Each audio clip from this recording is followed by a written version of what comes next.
तो वो बोली कि मेरे दोए वरदान पिया, कि मेरे दोए वरदान पिया, अरे बहुत दिन पहले के।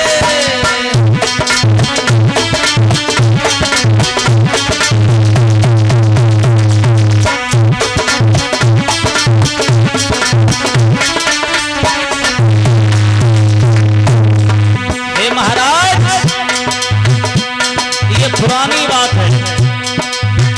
देवासुर संग्राम में हमने तुम्हारी विजय करवाई थी। कील निकल गई तो कील की जगह पे हमने अपनी उंगली फंसाई थी। मेरे कोई वरदान किया बहुत दिन पहले के।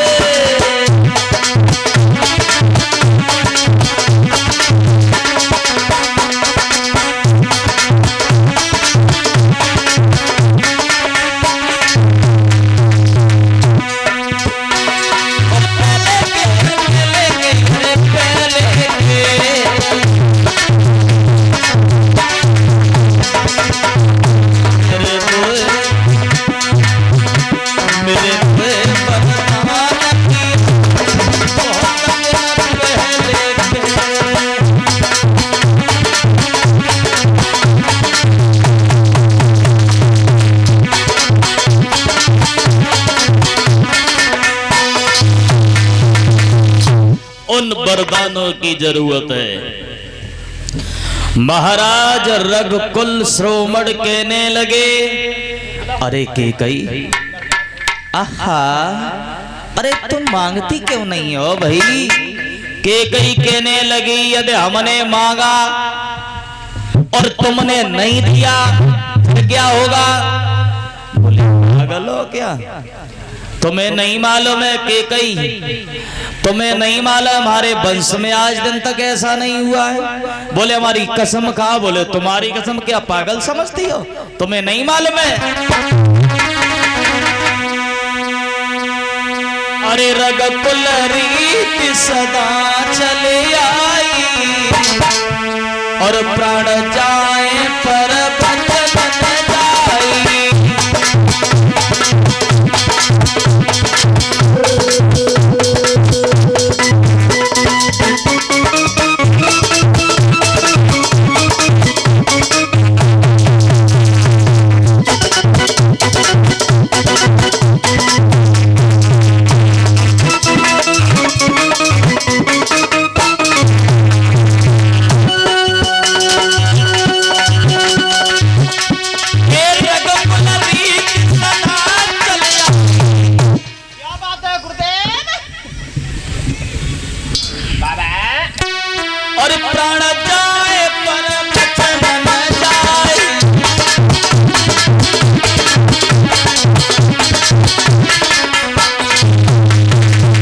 मांगो मांगो मांगो मांगो, मुंह की ओर क्या देखती हो? मांगो, क्या मांगना चाहती हो? मांगो। अरे मांगो ना।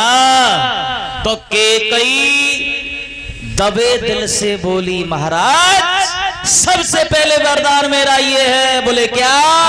अरे मंथरा ने तो पहले ही समझा दिया, राम को वनवास पहले मत दे, मांग लेना। नहीं तो भरत को राजगद्दी मांगी बाद में तो फिर कुछ नहीं हो पाएगा। बोले ठीक है। दबे दिल से बोली, रुक बो, माफ करे, केकई बोली दबे दिल से बोली, क्या महाराज सबसे पहला मेरा वरदान ये है क्या कि हमारे पुत्र भरत के लिए राजगद्दी, राज तिलक होना चाहिए, अयोध्या का राजा बनना चाहिए, पहला वरदान। बोले इसमें कौन सी बड़ी बात है भाई? मेरे लिए तो जैसा राम है वैसा भरत है। अरे मेरे लिए तो चारों बराबर है। दूसरा वरदान तुम्हारा क्या है? तो दूसरा वरदान मांगती हुई केकई बोली, क्या बोली? दूसरा वरदान क्या मांगा?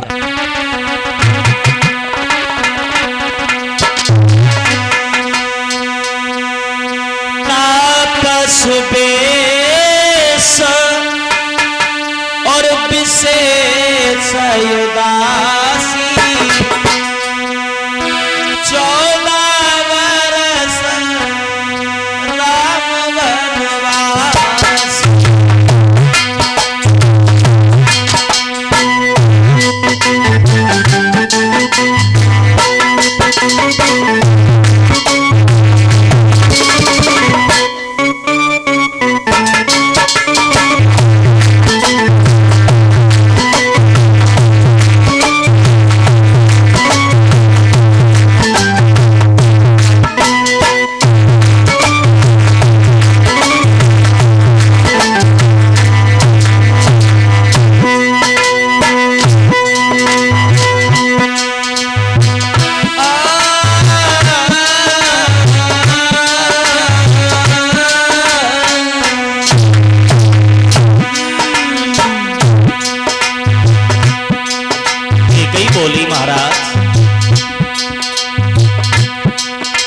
मेरा वरदान है।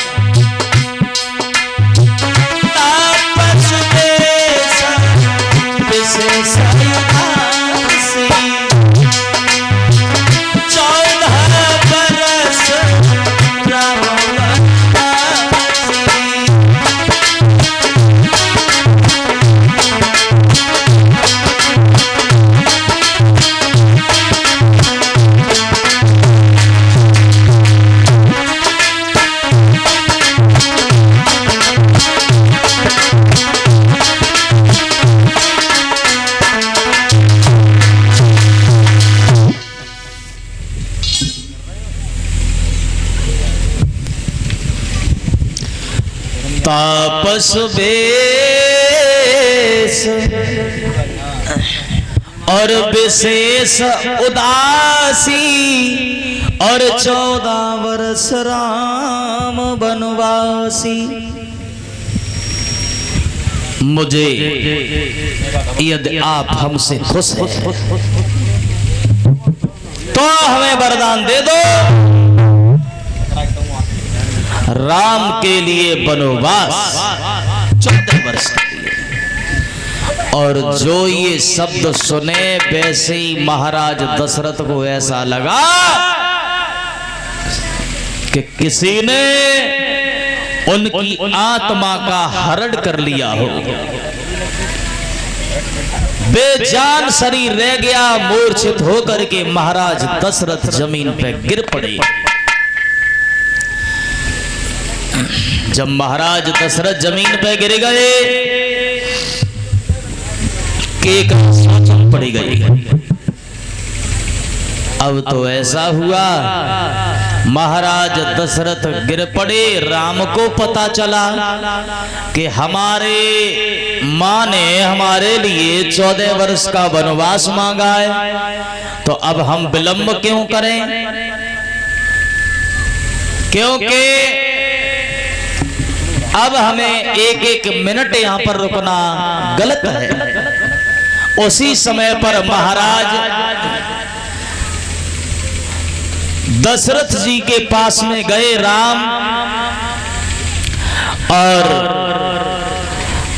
बात करने लगे। मंत्री सुमंत को बुलाया और ये कहा, तुम मेरे राम को 14 वर्ष की जगह पर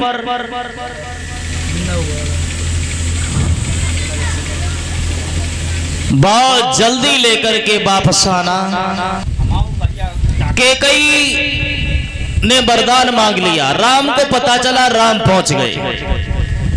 मंत्री सुमंत से कहा, मेरे राम को जल्दी से वापस लेकर के आना। बोले ठीक है। आज भगवान श्री राम जिस समय पिता की आज्ञा पाने के बाद में जिस समय घर से आगे निकलने की तैयार हुए, लक्ष्मण पीछे से पड़ गए। लक्ष्मण जब पीछे पड़े, बोले भैया तुम कहां जाते हो? बोले हम, बोले पिता की आज्ञा का पालन करने के लिए हम 14 वर्ष के लिए वनवास के लिए जा रहे हैं। कहा भैया हम भी चलेंगे। बोले नहीं, तुम घर पे रहो माँ के पास, और फिर अपनी पत्नी को छोड़ करके हमारे साथ मत जाओ वन में। लक्ष्मण नहीं माने, कहने लगे भैया हम तुम्हारे चरणों की सेवा छोड़ नहीं पाएंगे।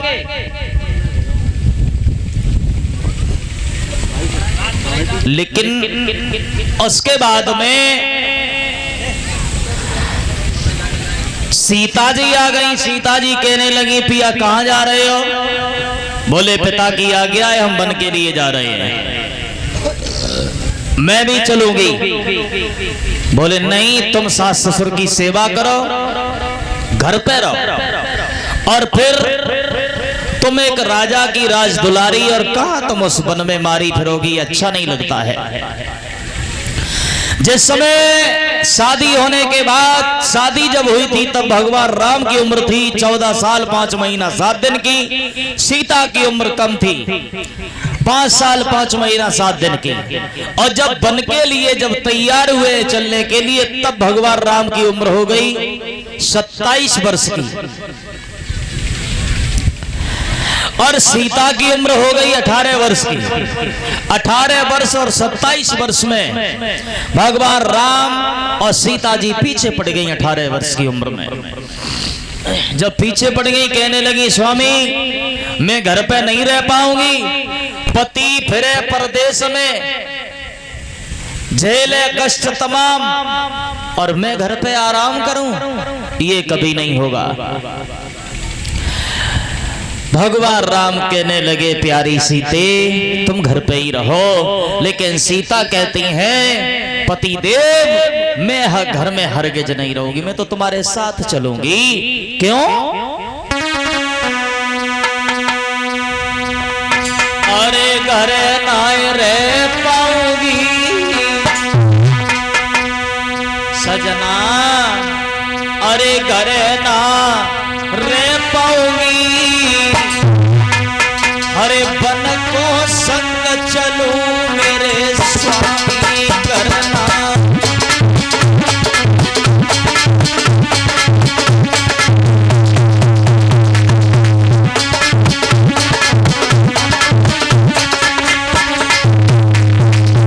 भगवान राम मना करने लगे सीते ऐसा न कहो, अरे घर नहीं रह पाऊंगी, अरे बन को संग चलूं मेरे स्वामी।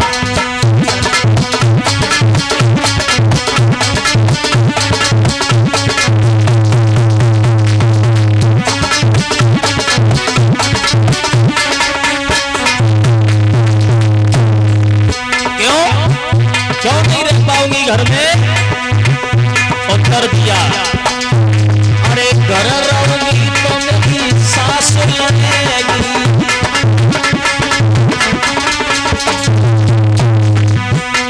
अरे घर रहूंगी तो मेरी सास लड़ेगी, अरे दुख नहीं सह पाऊंगी, अरे दुख नहीं सह पाऊंगी, संग चलूं तेरे स्वामी।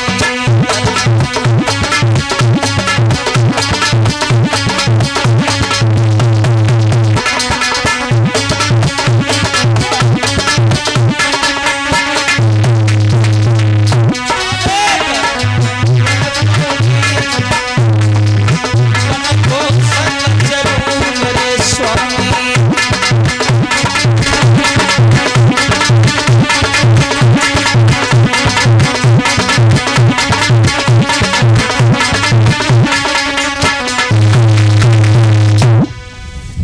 हम